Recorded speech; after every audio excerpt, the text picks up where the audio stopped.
2-3 दिवसांपूर्वी आम्ही एक व्हिडिओ केलेला होता, ज्यामध्ये आम्ही सांगितलं होतं, की खर्ग आयलँड नावाचं एक बेट आहे इराणचं. या बेटाला कधीही कुणीही धक्का लावलेला नाही.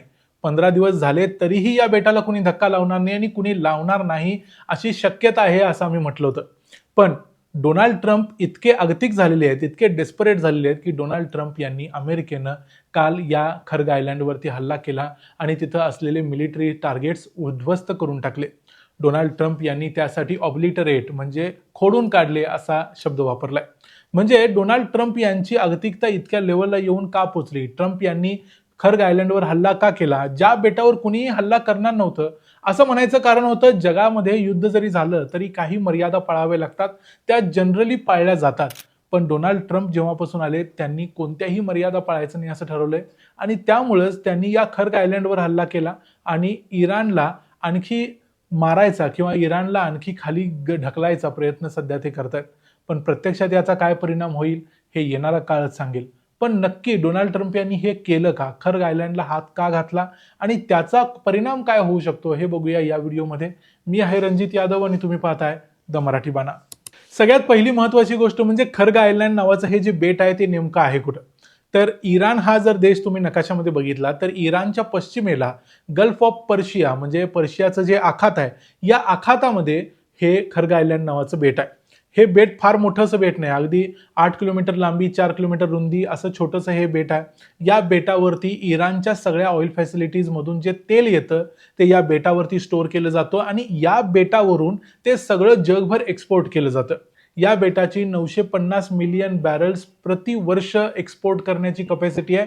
एवढी मोठी स्टोरेज कपॅसिटी आहे. दिवसाला कमीत कमी 7 मिलियन बॅरल्स एक्सपोर्ट करू शकतील एवढी कपॅसिटी याची आहे. या बेटाला इराणची लाईफलाईन किंवा इराणचा कणा, अर्थव्यवस्थेचा कणा असं म्हटलं जातं. जर हे बेट उद्ध्वस्त झालं तर इराण पूर्णपणे उद्ध्वस्त होईल. त्याला पुन्हा उभं होण्यासाठी पुढची काही वर्ष लागतील. इतका जबरदस्त या बेटाचा इराणच्या विकासामध्ये सहभाग आहे. या बेटातून जी एक्सपोर्ट होते, इराणच्या एकूण एक्सपोर्टपैकी, ऑइल एक्सपोर्टपैकी 90% एक्सपोर्ट फक्त या खर्ग आयलँडवरून होते.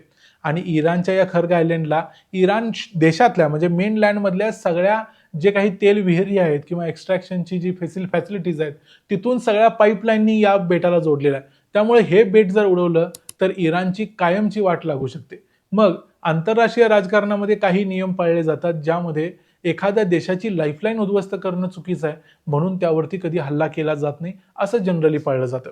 पण काल रात्री डोनाल्ड ट्रम्प यांनी ट्रुथ सोशलवरती एक पोस्ट केली आणि त्यांनी सांगितलं की आम्ही इराणची लाईफलाईन असणारी, इराणच्या अर्थव्यवस्थेचा कणार असणाऱ्या खर्ग आयलँडवरती तिथल्या मिलिटरी टार्गेट्सवरती हल्ला केलेला आहे.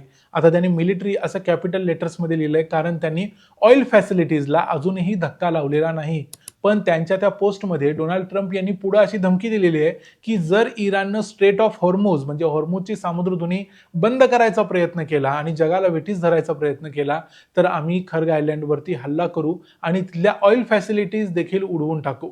म्हणजे मला माझ्या निर्णयाचा पुनर्विचार करावा लागेल असं डोनाल्ड ट्रम्प यांनी लिहिलंय. त्यानंतर मग त्यांनी इतर गोष्टी लिहिल्या आहेत की अमेरिकेची आर्मी, नेव्ही, एअरफोर्स कशी जगातली सर्वात शक्तिशाली आहे, कसं आमच्याकडे जगातलं सर्वाधिक भारी असं तंत्रज्ञान वगैरे आहे, हे सगळं त्यांनी लिहिलंय. पण हे केल्यानंतर डोनाल्ड ट्रम्प यांनी थोडक्यात हे सिद्ध केलं की आजपर्यंत जी गोष्ट होणार नाही असं जग सांगत होतं, अनेक एक्सपर्ट या विषयातले जाणकार होते, ते देखील सांगत होते की खर्ग आयलँडला कुणीही धक्का लावणार नाही, कारण त्याला धक्का लावला तर इराणची अर्थव्यवस्था कायमची संपेल. पण प्रत्यक्षात डोनाल्ड ट्रम्प यांनी ही गोष्ट खोटी करून दाखवली आणि त्यांनी खर्ग आयलँडवर हल्ला केला. जी लक्ष्मण रेषा आंतरराष्ट्रीय राजकारणामध्ये एक पाळली जाते, ती लक्ष्मण रेषा डोनाल्ड ट्रम्प यांनी पार केली. आता याच्यामध्ये चीनचा देखील एक महत्वाचा अँगल आहे. या खर्ग आयलँडमधून आता सध्या जी काही तेलाची निर्यात केली जाते, यामध्ये सगळ्यात जास्त निर्यात होते चीनला, कारण चीन सोडून जगामधले सगळे देश अमेरिकेला घाबरतात. त्यामुळे जास्तीत जास्त देश अमेरिकेच्या म्हणण्याप्रमाणे इराणकडून तेल घेत नाहीत, चीन मात्र घेतो. त्यामुळे चीनला जे तेल जातं त्यावरती आता गदा येऊ शकते किंवा त्याच्यावरती बंदी होऊ शकते, कारण चीनला हे स्वस्तात तेल मिळतं इराणकडून. त्यामुळे चीन या युद्धामध्ये काय विचार करतो, चीनचं याच्यामध्ये काय भूमिका असणार आहे, ते येणाऱ्या काळात लवकरच कळेल. पण या हल्ल्यातून फक्त अमेरिकेची ताकद किंवा अमेरिका कुठेही हल्ला करू शकते एवढंच दिसत नाही, तर या हल्ल्यातून हे पण दिसतं की डोनाल्ड ट्रम्प पूर्णपणे डेस्परेट झालेले आहेत, अगतिक झालेले आहेत. त्यांच्याकडे दुसरे काही पर्याय शिल्लक नाहीत. त्यांनी आपल्या देशातल्या लोकांना एक शब्द दिला होता की ते युद्ध करणार नाहीत, पण ते युद्ध करतायत. दुसरी गोष्ट, ते या युद्धात त्यांनी ठरवलेलं होतं त्या टाईमलाईनपेक्षा खूप जास्त वेळ अडकलेले आहेत. त्यामुळे त्यांना असं वाटतंय की या युद्धातून बाहेर पडायचं असेल तर इराणला पूर्णपणे संपवावं लागेल. भलेही कुठल्याही पद्धतीनं संपवलं तरी चालेल, पण इराण संपल्याशिवाय ते या युद्धातून बाहेर पडू शकत नाही. त्यामुळं ते कोणत्याही लेवलला जाऊन हे युद्ध करायचा प्रयत्न सध्या करतायत. त्यांच्या या आगतिकतेतून इराणचं नुकसान होईलच, पण इराणचं नुकसान ऑलरेडी झालेलं आहे. अमेरिकेचं नुकसान होणं अजून बाकी आहे, जगाचं नुकसान होणं बाकी आहे. जगातल्या क्रूड ऑइलच्या किमती $150 आसपास पुढच्या 2-3 दिवसात जातील अशी परिस्थिती सध्या निर्माण झालेली आहे.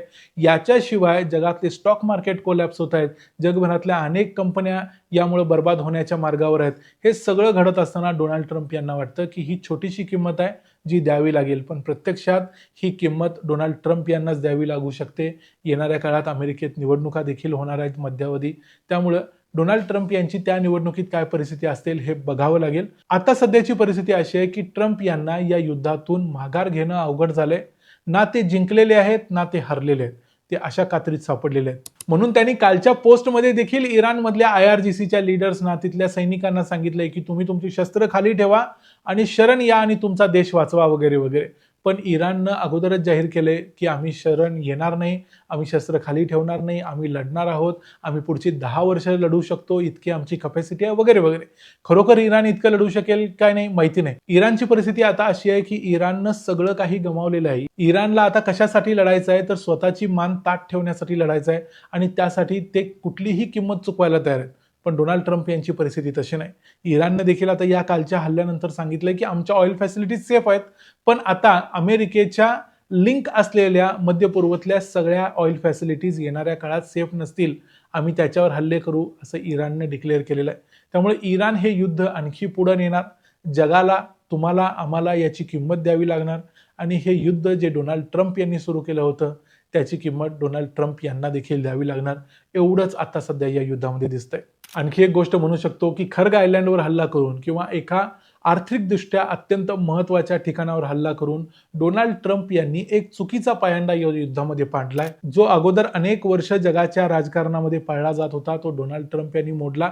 त्याबद्दलची किंमत देखील डोनाल्ड ट्रम्प यांना चुकवावी लागली पाहिजे असं आमचं मत आहे. तुमचं याबद्दलचं काय मत आहे? ट्रम्प यांनी जे काही खर्ग आयलँडच्या बाबतीत केलं त्याबद्दल तुम्हाला काय वाटतं ते आम्हाला कमेंट्समध्ये सांगा. व्हिडिओ आवडला असेल तर व्हिडिओला लाईक करा, चॅनलला सबस्क्राईब करा. पुन्हा भेटू पुढच्या व्हिडिओमध्ये. तोपर्यंत पाहत राहा द मराठी बाणा. जय हिंद, जय महाराष्ट्र.